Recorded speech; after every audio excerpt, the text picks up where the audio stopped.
অথচ রব্বুল আলামিন বলেছেন, ও বান্দা, তোমার পিতামাতা তোমাকে মানুষ করতে গিয়ে কত কষ্ট করেছে একটাবার কি লক্ষ্য করেছো?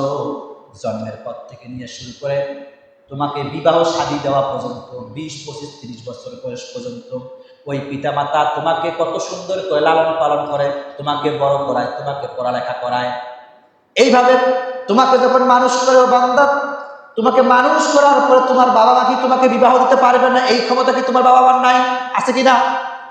কিন্তু বান্দারে, কেন তোমার বয়স যেই হয়ে যায় তুমি পিতামাতার কথা না শুনে তুমি নিজেই সিদ্ধান্ত নিয়ে বসো, যেই পিতামাতা ছোট্ট কাল থেকে শুরু করে মায়ের গর্ভ থেকে শুরু করে তোমাকে 25 বছর পর্যন্ত মানুষ করতে পারলো, ওই পিতামাতা কি তোমার ভালো স্বরূপ তোমাকে বিবাহ দিতে পারবে না? বলেন পারবে কিনা? কিন্তু সন্তান কি হয়ে যায়, যেই একটু বয়স হয়ে যায় সেই পিতামাতাকে কি করে আস্তে আস্তে ওভারটেক করেছে। পিতা মাতাকে কষ্ট দিলে আল্লাহর পক্ষ থেকে গজব আসে, কথা বলেন ঠিক কিনা? কুষ্টিয়া জেলার একটা ঘটনা বলতেছি আপনাকে।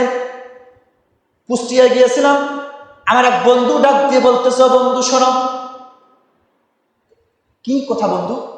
বন্ধু এখন বলতেছে, একটা ঘটনা ঘটে গেছে, তুমি তো বক্তা মানুষ, ওয়াজ করে বেড়াও, আমার তো বক্তা নয়, তো তোমার একটা কাজে লাগবে। কি কাজে লাগবে? যে আমার এলাকায় একজন মুরব্বী আছে, এই মুরব্বীর একটা সন্তান, একটা ছেলে একটা মেয়ে, একটা ছেলে একটা মেয়ে। এই মুরব্বী রিক্সা চালায়, গভীর মনোযোগ দেন। এই মুরব্বী কি চালায়? রিক্সা চালায়।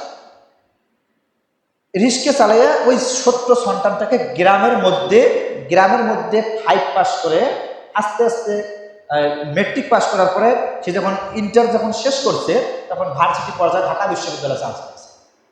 আলহামদুলিল্লাহ, ভালো কথা। এই সন্তান আর তার বাবা কি করে? রিক্সা চালায়, তাকে টাকা পাঠায় যে আমার ছেলে ঢাকা ভার্সিটিতে পড়ে, কিছুদিন পরে চাকরি পাবে, আমি রিক্সা চালা আমার বন্ধ হয়ে যায়, বাবার মনের আশা।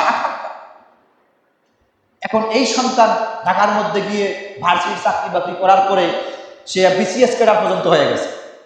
সে বাবা মাকে না বলে সে ওই ঢাকার মধ্যে একটা বিবাহ করে ফেলছে, বাবা মায়ের কোনো খোঁজ খবর নাই।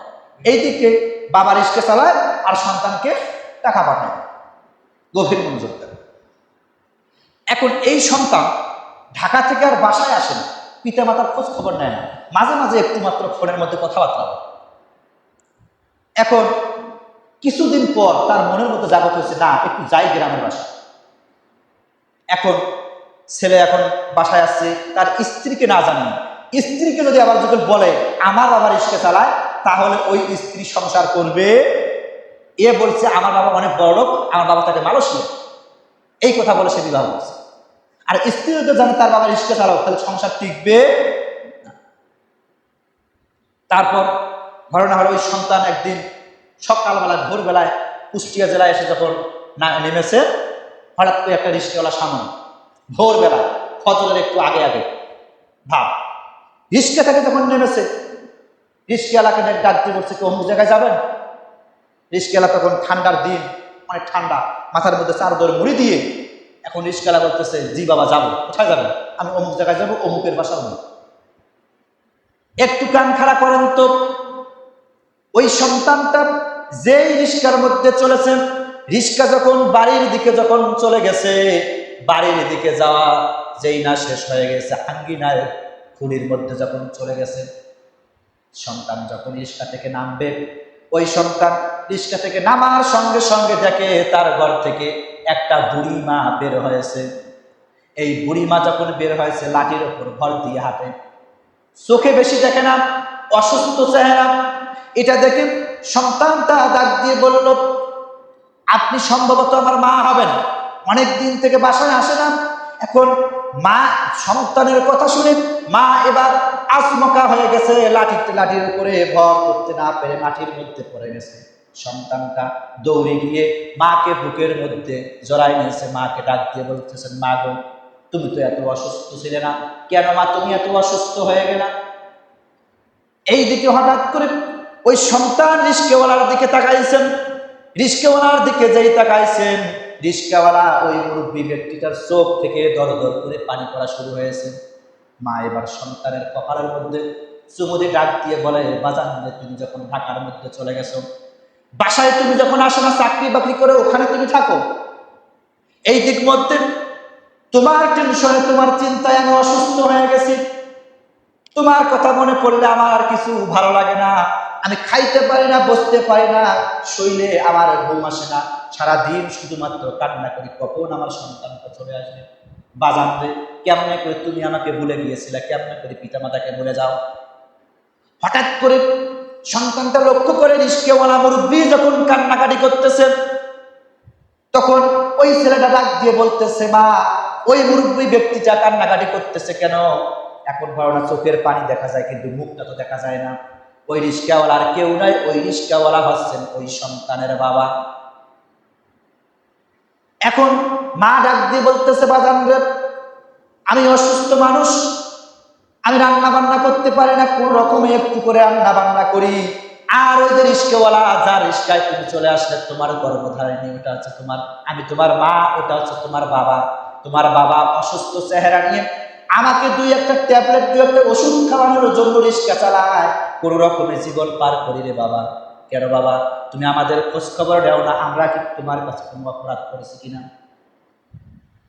এবার বাবা দৌড়ে এসে সন্তানকে কলিজার সঙ্গে নিয়ে সন্তানকে কপালের মধ্যে চুমু দিয়ে এবার সন্তানকে ডাক দিয়ে বলতেছে, সন্তান রে, আমি তোমাকে ছোট্ট কাল থেকে মানুষ করলাম, ঢাকা ইউনিভার্সিটিতে তোমাকে পড়ালাম, সেখান থেকে তুমি বিসিএস ক্যাডার হয়েছো, বিবাহ করেছো, ভালো কথা, কিন্তু বাবা তুমি আমাদেরকে কেমনে ভুলে থাকো?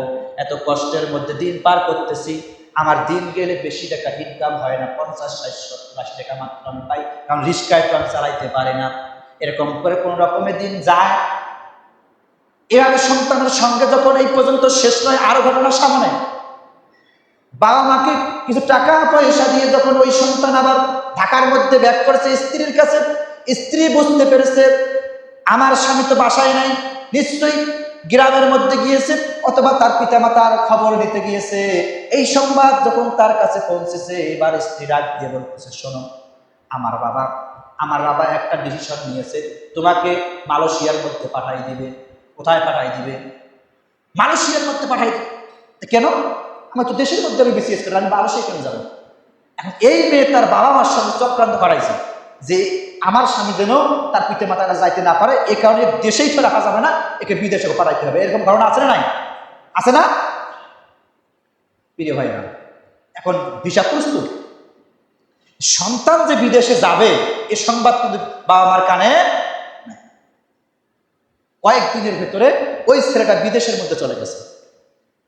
সম্মানিত বন্ধুগণ, আমার কান খাড়া করেন, এই সন্তান যখন বিদেশে চলে গেছে, 3 মাস চাকরি বাকরি করার পরে টাকা পয়সা পাঠায় স্ত্রীর কাছে, পিতা মাতার কোনো খবর নাই। 3 মাস যেই পার হয়ে গেছে, 3 মাস পরে একটা চিঠি, একটা ফোন কল স্ত্রীর কাছে চলে আসছে। স্ত্রীকে ডাক দিয়ে বলতেছে, ওই সন্তানটা ডাক দিয়ে বলতেছে, স্ত্রী রে, আমি একটা অসুস্থের মধ্যে পড়ে গেছি, আমি অসুস্থ হয়ে গেছি, এমন একটা অসুখ আমাকে ধরেছে যে অসুখটা আমার কাছ থেকে অন্যের কাছেও যেতে পারে। অর্থাৎ আমার শরীরের মধ্যে এমন একটা অসুখ ধরেছে, অসুস্থ আমি হয়েছি, শরীর থেকে ফোড়া ওঠে, ওই ফোড়াগুলো আস্তে আস্তে শরীর থেকে গোস্ত খসে খসে পড়ে যায়। এবার স্ত্রী ডাক দিয়ে বলতেছে, তুমি তাহলে ওই মালয়েশিয়া থেকে, বিদেশ থেকে বাসায় আসার কোনো প্রয়োজন নাই, তুমি ওখানেই থাকো। দেখেন স্ত্রীর কথা, তুমি ভালো হলে আসো, না হলে তুমি ওখানেই মৃত্যুবরণ করো। এরকম স্ত্রী আছে না নাই? তোর কপালত গুলি, তোর সংসারের গুলি আছে না নাই? এই স্ত্রী যখন এরকম চিঠির জবাব দিয়েছে স্বামীর কাছে, স্বামী আবার তার ওই স্বামীর কাছে যখন চিঠির জবাব চলে গেছে, ওই সন্তান আবার তার শ্বশুরের কাছে চিঠি লিখেছে, শ্বশুরেরও একই জবাব, আমার মেয়ের কপালে এই যে বয়সে আমি কি আমার মেয়ের কপালে শনি নিয়ে আসবো নাকি? তোমাকে বাদ দিয়ে আমি অন্য ছেলেকে বিয়ে দিব। শাশুড়ির কাছে চিঠি লিখছে, শাশুড়ি ওই একই প্রশ্নের জবাবের উত্তর দিয়েছে। এখন সন্তানটা এখন কি করবে? এই সন্তান এখন তার গ্রামের একজন বন্ধুর কাছে নাম্বার ম্যানেজ করে মায়ের কাছে ফোন দিয়েছে গ্রামে। মাকে ডাক দিয়ে বলতেছে, মা গো, আমি তো বাংলাদেশে নাই, আমি তো বাংলাদেশের বাইরে আছি। মা, আমার স্ত্রী, আমার শ্বশুর, আমার শাশুড়ি আমার প্রশ্নের জবাবে এরকম উত্তর দিয়েছে, ও মা তুমি কি বলো, আমি কি দেশের মধ্যে আসবো নাকি? বাবা তুমি বলো আমি কি দেশের মধ্যে আসবো কি আসবো না? এবার মা চোখের পানি ছেড়ে দিয়ে এখন সন্তানকে ডাক দিয়ে বলতেছে, সন্তান রে, কি এমন একটা ওষুধ তোমার হয়েছে, তুমি শুধুমাত্র বলো। এখন সন্তান মাকে ডাক দিয়ে বলতেছে, মা আমার শরীরের মধ্যে এমন একটা অসুখ হয়েছে, শরীর থেকে রক্ত চলাচল অর্ধেক বন্ধ হয়ে গেছে, শরীর থেকে রক্ত চলাচল যেই না বন্ধ হয়ে গেছে, গোস্তগুলো খসে খসে পড়ার উপক্রম। এই রোগটা হলো ছোঁয়াচে রোগ, এই রোগটা ভালো হওয়ার সম্ভাবনা খুবই কম, খুবই কম। মা এবার চোখের পানি ছেড়ে ডাক দিয়ে বলতেছে, সন্তান রে, বাবা তুমি জলদি করে বিদেশের জমিরা থাকার তোমার কোনো প্রয়োজন নাই, তুমি জলদি করে চলে আসো, তোমার জন্য আমি একটা ছাগল মানত করলাম। সুবহানাল্লাহ। সন্তান এয়ারপোর্টে নেমেছেন, সন্তান যেই না এয়ারপোর্টে নেমেছেন, অসুস্থ পিতামাতা বিমানের দিকে তাকিয়ে আছে, কখন আসবে আমার সেই সন্তান।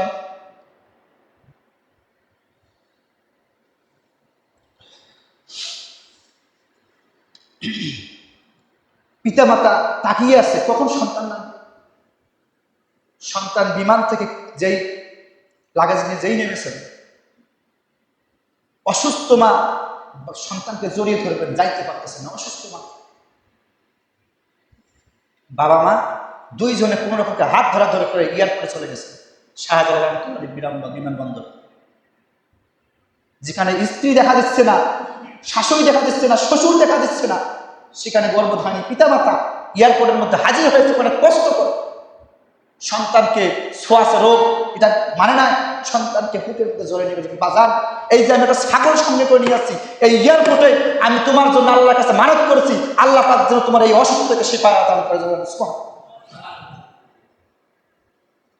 ওই সময় সন্তান তওবা করেছে, আল্লাহ আমি এই পিতামাতাকে কষ্ট দিয়েছি, এইরকম পিতামাতাকে যদি যারা কষ্ট দেবে, আল্লাহ পাক কোরআনে বলছেন, লকাদ রাব্বুকা আল্লাহ তা'বুদু ইল্লা ইয়্যাহু ওয়া বিল ওয়ালিদাইনি ইহসান।